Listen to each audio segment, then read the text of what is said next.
घने और रंग बिरंगे जंगल में एक बहुत ही ताकतवर लेकिन उतना ही घमंडी शेर रहता था। उसकी जोरदार दहाड़ से पूरा जंगल कांप उठता था। बेचारे छोटे छोटे जानवर हर समय डर के साए में जीते थे।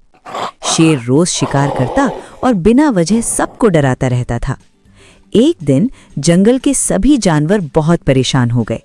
हिरन, बंदर, हाथी और खरगोश सब ने मिलकर एक बड़ी सभा बुलाई। बहुत सोच विचार के बाद उन्होंने एक योजना बनाई। उन्होंने तय किया कि अब रोज एक जानवर खुद शेर के पास जाएगा ताकि बाकी जानवर सुरक्षित रह सकें।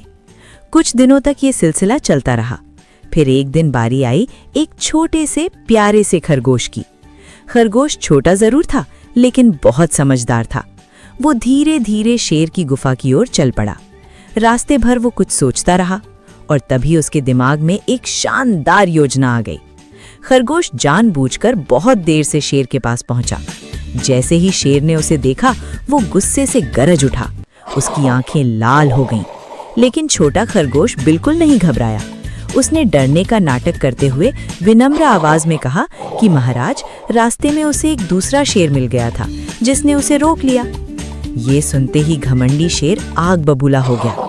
उसे विश्वास ही नहीं हुआ कि उसके जंगल में कोई दूसरा शेर भी हो सकता है। वो तुरंत दहाड़ा और उस दूसरे शेर को देखने की जिद करने लगा। चालाक खरगोश शेर को जंगल के बीच एक पुराने कुएं के पास ले गया। कुएं के चारों ओर बेलें लिपटी थीं और अंदर गहरा पानी भरा था। खरगोश ने मासूम बनकर कहा कि महाराज, वही दूसरा शेर इसी कुएं के अंदर रहता है। गुस्से से भरा शेर तुरंत कुएं के अंदर झांकने लगा।